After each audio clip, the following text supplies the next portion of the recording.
I was just hearing J.D. Vance before voting for Pakistan, and all the positive sentiments coming from him that we are entering these negotiations with good faith, hoping a lot to get better unless we are played by the other side.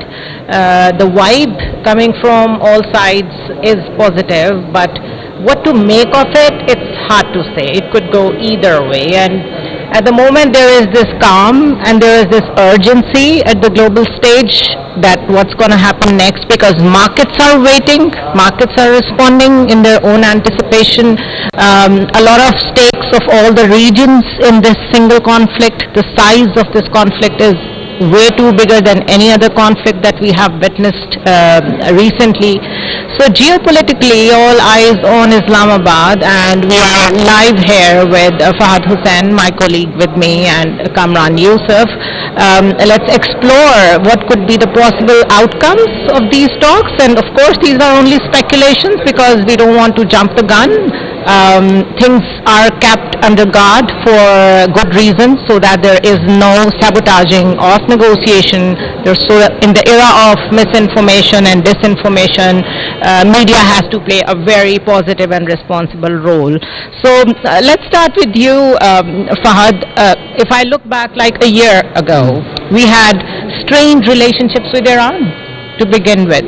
A neighbor we had tensions with, and now that neighbor trusts us enough that they are coming on board for negotiations to our country, how did we turn around this moment? I think, our policy of engaging countries positively is now paying dividends. From what I understand, diplomacy is a slow process. You don't get results overnight. Yeah. And sometimes it can be frustrating. You invest so much in a relationship, and then it doesn't pay the kind of dividends that you're looking for. At our end, I think what has happened is that the key countries relevant to this conflict have had a very long engagement from us. Let's talk about Iran. You mentioned, we've had a stormy relationship with Iran. It's often been hot and cold. Yeah. And you remember a couple of years back, things got a bit tense in terms of a little bit of a clash also. But since then, Pakistan has taken many steps to try and not only engage Iran but also build a relationship of trust. And this goes beyond government A or government B. It has been like a sustained and continued policy, which always is a good thing. Yeah. Continuity of policy is something that we don't see very often in Pakistan. True. But whenever it has happened, it has paid us well. So I think the deep engagement with Iran, if you recall, there have been so many visits at the highest level. Yeah. Presidents, prime ministers, at the military level. So that relationship, despite the fact that we have an excellent relationship with Saudi Arabia and the Gulf countries, so playing that balancing role was a deliberate choice. That's Right. my point. It was a deliberate choice. We invested in that relationship. And when the need came to, for lack of a better word, encash that relationship, we were in a very good position. The same for the United States. It was positive, deliberate, and well thought out engagement after the war with India, and as a result of which, again, when the crunch came, we had enough of a reservoir of trust in Washington DC that they could speak through us to Iran. So basically, just to sort of summarize it, where we are today, I think is a product of deliberate choices, Right. not just being in the right place at the right time. Right, so it's no coincidence. So strategic choices, as Fahad is saying. But the same strategic choices in terms of investing into relationships, India has also done it. And yet they are nowhere. And we are here. How do you interpret it? I think you're absolutely right. It is not that India does not have, good relationships with all the countries. They do have the relationships, but of course, they somehow or the other coined this term, the strategic autonomy. Yeah. So they always say, that while we maintain relationship with all the big powers, but at the same time, you should not expect much from us. We saw in the case of Russia-Ukraine war, and I was talking to some American experts. So there was a great expectation in Washington when President Trump returned to power, that he thought that Prime Minister Modi, because of his relationship with Trump as well as with Putin, would help him as far as the Russia-Ukraine war is concerned. But some of the others maybe did not wanted to take that risk. In Pakistan's case, that is why I think when there was a criticism even in Washington about Pakistan's role, but then those who are in favor of maintaining relationship with Pakistan, because they understand Pakistan's utility, because Pakistan always took that risk, always went extra mile. Ready to using those stand when relationships. needed. India's case, they wanted to play safe. Yeah. They wanted to take all the advantages, all the leverages, yet when it comes to paying back, they were not ready to do that.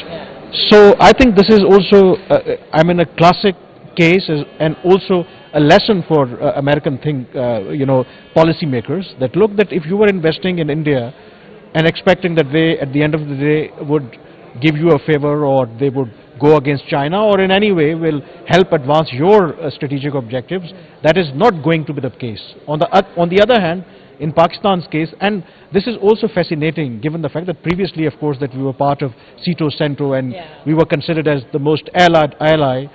But this time, of course, that we were not providing any logistic support or any other, assistance to the American forces. They are not sitting next door. At this point, of course, Pakistan is also not seeking any other favors. We are not seeking any financial assistance. So Pakistan is doing it just, for the sake of peace. And Pakistan feels that this also serves Pakistan's interests. So certainly, I think this is the difference between India and Pakistan. While India can claim to be a peacemaker or can play a role, but when it comes to actually taking the practical steps, they always lack.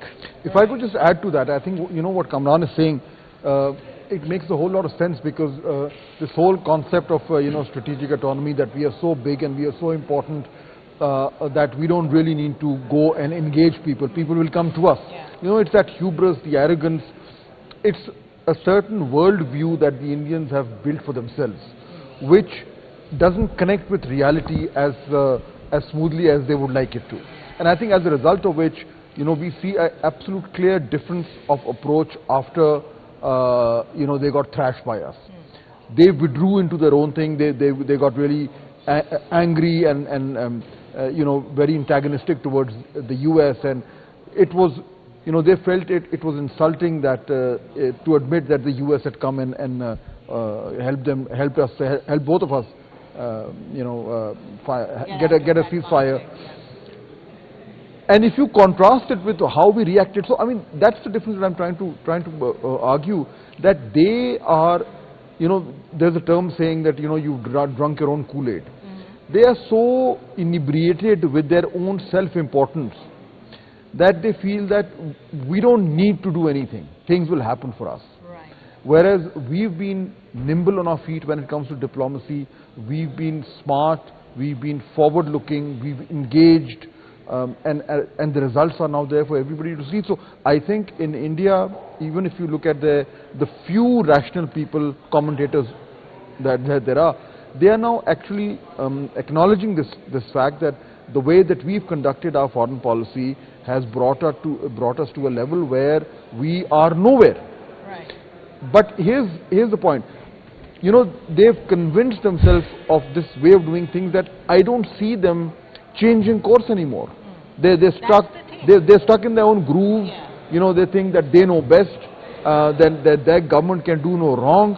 Are they If you allow me, because Yeah. earlier you were talking about that you were not revealing that much information, and because of this thing, let me share a good piece of information that how things actually changed. We spoke about India-Pakistan conflict in May, and of course, US engaged both India and Pakistan, and this was the first-hand account. Marco Rubio, previously he was considered pro-India. He even moved a bill in the Congress, further strengthening relationship with India. When he, as a US Secretary of State, during India-Pakistan conflict, engaged with Pakistani officials and the Indian officials. He found that the Indian officials, as Fahd pointed out, were very arrogant. On the contrary, this was his, I'm telling you the first-hand account that he shared with someone in the US, and that guy also shared it with me. He said that I found Pakistani people are very reasonable. They were very flexible. They were very forthcoming.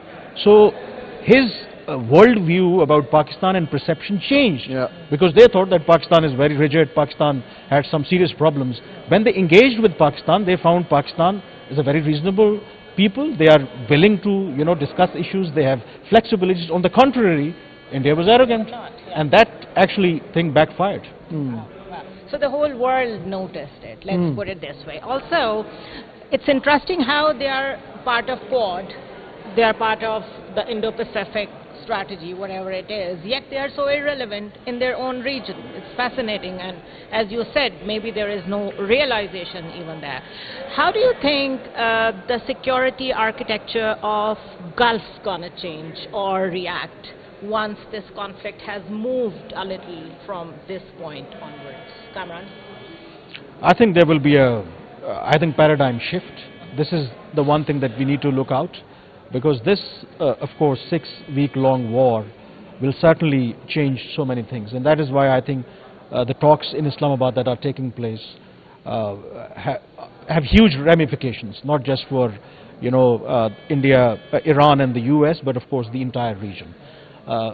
Because this war has also shows that on one hand, and this happened for the first time, obviously in June when Iran and Israel were fighting with each other, and then US later joined.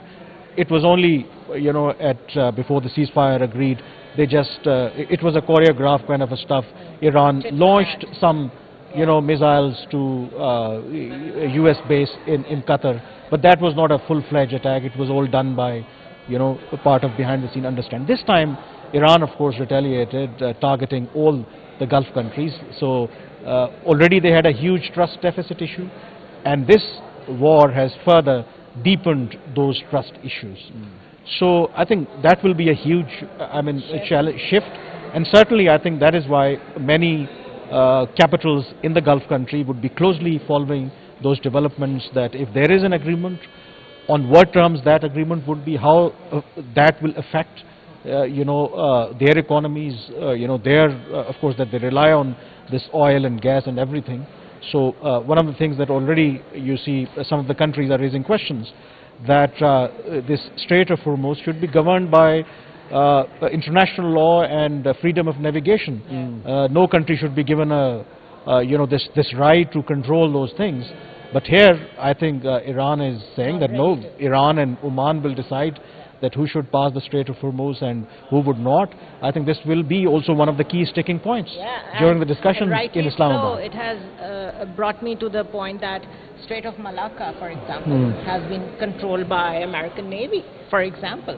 So if we are in an era where choke points and such passages are so important, then you have to be, you have to treat it equally. It's not possible that some choke points are under the control of one country, and when it comes to the other country, you say that no, this is internationally wrong, while you are violating international law altogether, right?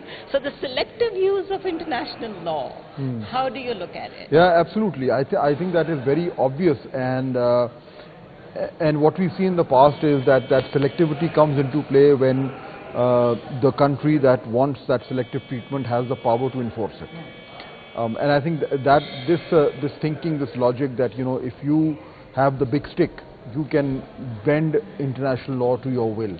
We've seen that happening previously also, and I think the only people who were blind to it were those who were carrying the big stick. People talk about the rules-based order, and suddenly since Donald Trump started going after Greenland, everybody started, if you remember the Canadian Prime Minister's speech where he was mourning the loss of the rules-based order, to which I think he was reminded rightly by a lot of people that if you look at it from the context of the global south, there's never been a rule-based order. It's only from their vantage point that they think that it's all based on rules, because it was based on their rules. So all of that, I think, was in any case changing. And I think this particular conflict has triggered that change. Now people are saying, well, the people with the big stick are not getting their way. And I think in that sense, when you mentioned the Strait of Malacca, now in this particular case, in the Straits of Hormuz, I think that law will not apply. Or if it will apply from the other side.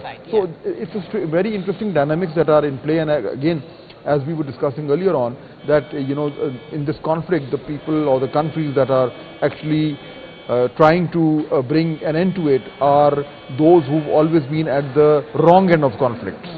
So that equation has also changed, and we're looking at a very new and interesting restructuring of power dynamics in the world. Yeah, and power dynamics changing, and the transition is always uncomfortable, and whatever is happening around us is the evidence of the fact that the rules-based order is eventually coming to an end, but before another rules come over and take over, there are things to be decided, and we are in Islamabad right now trying to resolve one of those things that needs to be decided.